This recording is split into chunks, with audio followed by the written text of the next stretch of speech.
we've taken old four-wheel drives to some of the wildest places all over the world. But the question is, will these modern day four-wheel drives ever be able to keep up? We don't reckon they can, and we're going to convince you in front of a live audience. Well, it is good to be here at the Sydney National 4x4 and Outdoor Show. It's a massive turnout, and thanks for being a part of this. Yeah, mate, for sure. And we're stoked you're all here. Thank you for making the journey down to come and see us and listen to what we've got to say. So, guys, the topic we're going to be talking about today is old versus new four-wheel drives. Jesse and I are advocates for older four-wheel drives because we're not very smart and we can fix them in the bush because they're simple. But modern four-wheel drives, I'm sure a lot of you guys have nice flash four-wheel drives that you're daily drivers that you want to take on that dream trip. And we're going to be arguing which one's better. All right, Jesse, let's be upfront, mate. We both love our old four-wheel drives. And for very good reason. Obviously, one, they fit in our budget, Yep. and they're great to fix in the bush. They're a bit more simpler than these new modern four-wheel drives. Might not be as comfy for the long drive and stuff, but you're a bit of a short-term pain for a long-term gain, I see, on a big trip, knowing you're going to be able to get out of the bush, possibly. For sure. You can always fix them with some basic tools, and we've had plenty of experiences with that.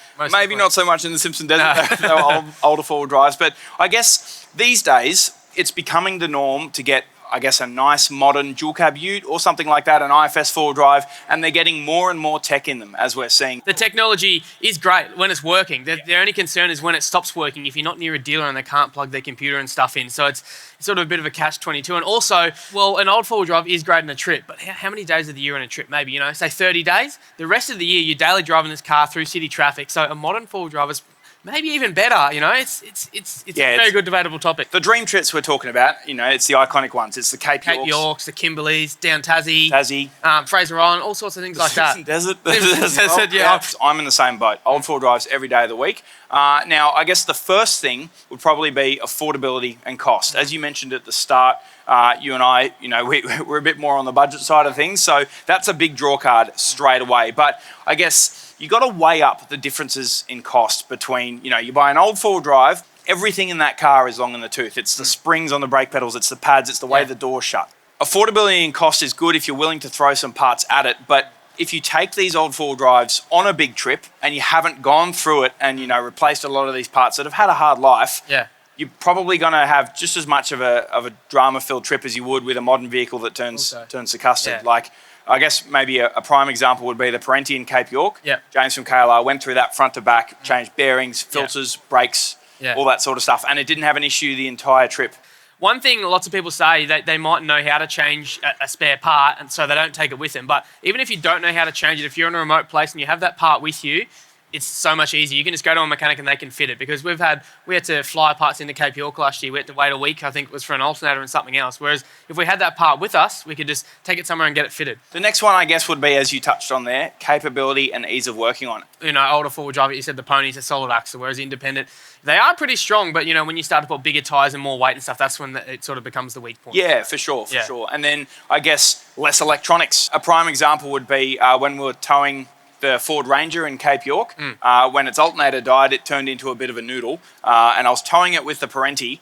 The Parenti doesn't need an alternator to run. That engine will just keep ticking along. The Ranger was drawing so much power that even with the car off, it was still draining the battery, and he needed it on to run, electronics and steering and things like that. Exactly right. So he had to keep it running. The issue was when the battery got so low, that Ford Ranger would just put itself into park whilst we were towing. Even if it was moving, Yeah. This is an interesting topic. Our producer put this here, bushproofness. Yeah, it's a great word. I love it. Yeah, bushproofness, I guess, is, how bushproof it is. And we're talking about, have you guys ever installed a mod on your car and you're like, that's a great idea. You take it out into the bush and it just doesn't work. It's driving through water day after day. It's mud, it's dust, it's all the stuff getting in that I guess affects how bushproof a vehicle is. Your Parenti, we'll talk about that again. Yeah. Perfect example in Cape. Jock was the guinea pig in Cape for us. There was probably 5 or 6 times he lost stuff out of the back of the car. The water was that deep in the car, it floated out.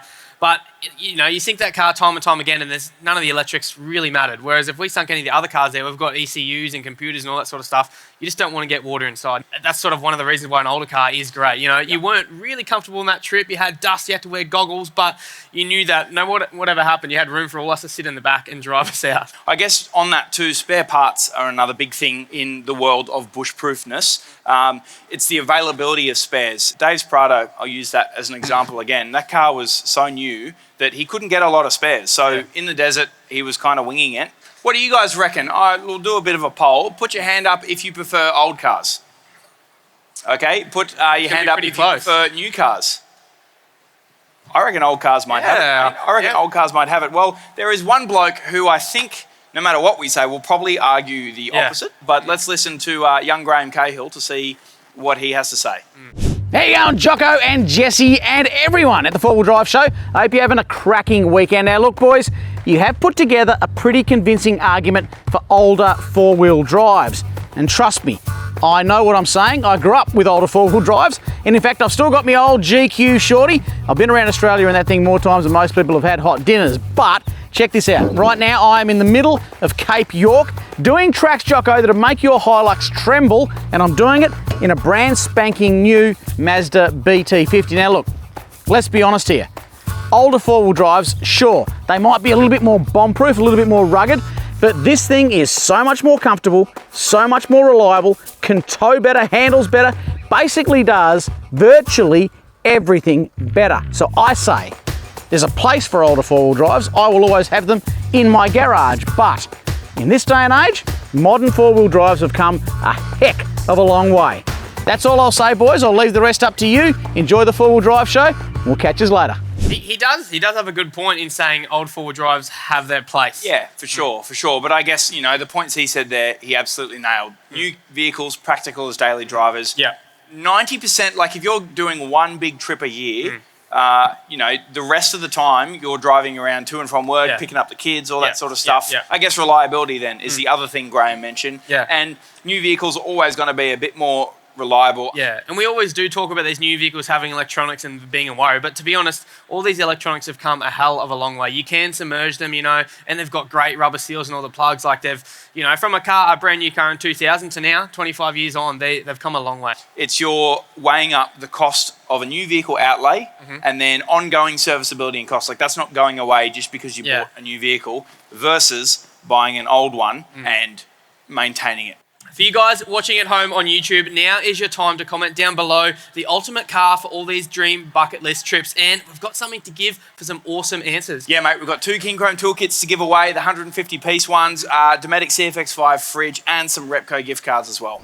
I reckon just about every single 4-wheel driver in this country would love to own a customised 79 series. Now this one here could actually be yours for as little as $30. You see, Marta Cars for Cancer have done it again with their break-free prize package, which is worth over $450,000. You get yourself this brand new 79 series that's been completely modified with $180,000 worth of modifications, as well as Austrac X15 hybrid camper trailer, $100,000 worth of cashable gold bullion. And the cool thing is you can get yourself a ticket in this lottery for as little as $30. Now, if you won, imagine the places you could travel to in absolute style and luxury. Now do yourself a favour and jump onto the website carsforcancer.com.au, get yourself a ticket, and most importantly, good luck.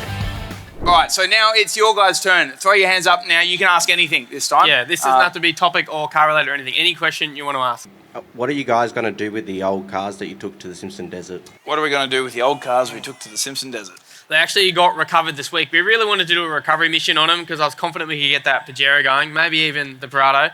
But we had to get them out there so we didn't get fined. So they got recovered from the desert. They're now at the Birdsville Hotel. A lot of our belongings are still inside them. We'd like to get them back. Really like my stuff back. I think those cars might live in Birdsville now. Yeah, I think so. But yeah, I'd really like our stuff out of them. So sure. Those cars were only ever going to do that Simpson Desert trip. That was the plan. We'd buy them, we'd do the trip, and then we'd clean them up and sell them. So now, I'm not sure. They're still sitting in Birdsville, and they'll probably stay there for a while. That Pajero will be a bit of a hazard inside too, because there's a bit of a rush when we're packing stuff up. And inside my fridge, I left 2 litres of milk, a packet of steaks, and a packet of sausage. And I didn't realise till we were about 3 sand dunes over. So it was a brand new fridge too. Yeah, we filmed that. It was like this one, but we filmed it in March to give you an idea of how chat that fridge. Poor Noah who recovered them. I can't imagine he would have been too stoked. Yeah, when he opened the door. No good. Okay, boys. You discovered the extreme of Simpson. If you went on the Madigan, would you ever tow a trailer? I have been lucky enough to do the Madigan a few years ago.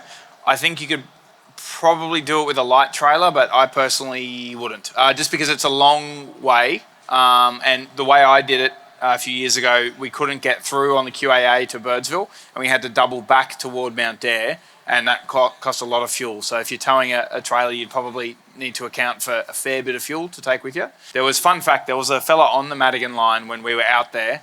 I think he was by himself, and he was in comms with Birdsville Hotel. He got helicoptered out. And he left his car there for months. It's still there, and I learnt this because I was in Birdsville a couple of weeks ago. They were saying that he flew out to try and get his car, and as he flew over, he saw his car, and then he saw how much water was around it. He landed, and then just waited for the next plane and flew out. So, yeah, he couldn't get it. I think it's still out there. What's the hardest track you've ever done in the Simpson Desert? The hardest track we've ever done in the Simpson Desert would be the QAA line when it got wet. Just because... Obviously, who's seen that episode where we got a fair few people. So there was a lot you didn't see because it was all the same, really. It was just every single dune we got above. There's about 1,100 dunes in the Simpson Desert you got to cross if you're going one way. And we still had, maybe 400 or so to go. Yeah, we had a lot to go, yeah. Yeah, so, and atop every one, there was just like an ocean between them. That wasn't an exaggeration. So we didn't show you all of them. And that was a bit of a grind. The bit that was crazy and probably really tough that I didn't expect in the desert was the 6 or so Ks before Air Creek. It was like you're in Cape York. It was like black soil, mudflat country, and that was tough. We did a lot. At one stage, we had all our straps joined together to hold the camera car. We probably nearly had, what would have been, 60 metres of straps out. It was crazy. Yeah, for sure. My question is, through the Simpson Desert, was there a time that you wanted to give up? Nah.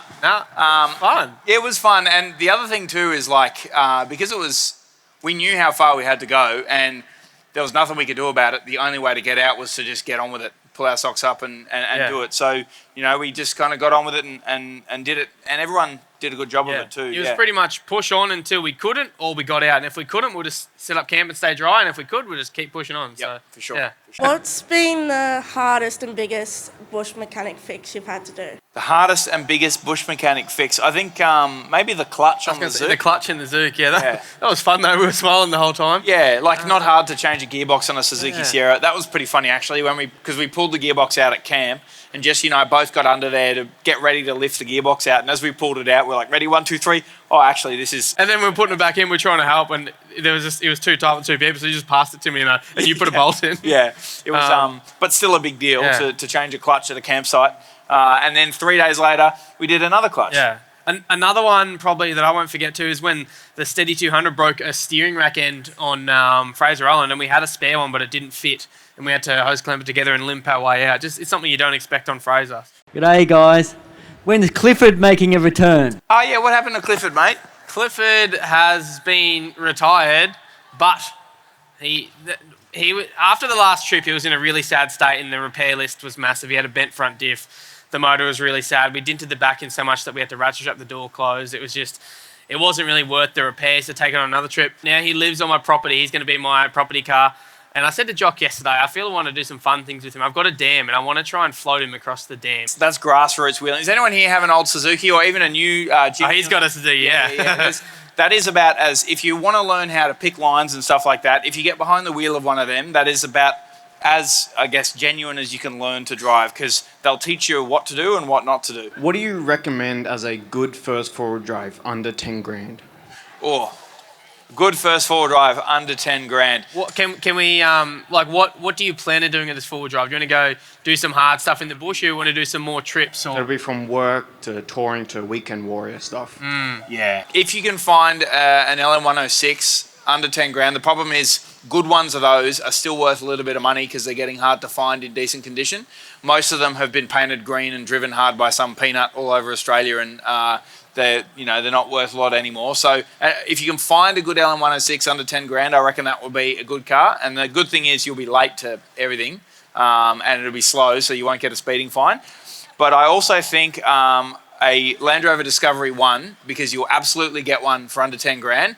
They have, in my opinion, the best suspension geometry out of a four-wheel drive from factory. With where the shocks are put and where the coils, how far out they are and stuff like that. I'm gonna agree with you on the Hilux, the 106, especially because you said work. That's sort of like I feel like the last you know, he can either get single cab or dual cab with a tray and chuck his work stuff in the back. That's a great one. And also there's like, you know, get it in standard form. It'll teach you to pick lines and you can modify them things and they can be full rock crawlers. Other than that, I'd probably say an 80 series or a GQ Patrol. Maybe even a GU. You might be able to get into a GU because it's hard to find a GQ that's not rusty.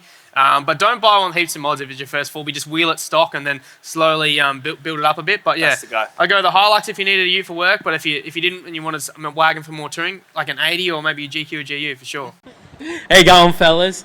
If you had one choice for one modification, what would it be? It would be rock sliders, because as Jesse said on that question before, when the vehicle's stock, you very quickly learn what it can and can't do, and it's good to, you know, figure out how your vehicle behaves. But if you dent the sill of a car, it's quite expensive to repair, and yeah, it's for a new car as well. I reckon rock sliders will be, and it's low down, so once you damage it, you'll be spewing. That'd probably be, if I was doing hard wheeling, the first thing I'd put on. For sure. And now you put rock sliders on because Jock told you I'd put a winch on. Because you can hit the rocks and bottom out, and then you can winch yourself out. He's already got it. Okay. There you go. Oh well, if you've got rock sliders, maybe some tyres then. Yeah. What car uses the less amount of fuel on the Simpson?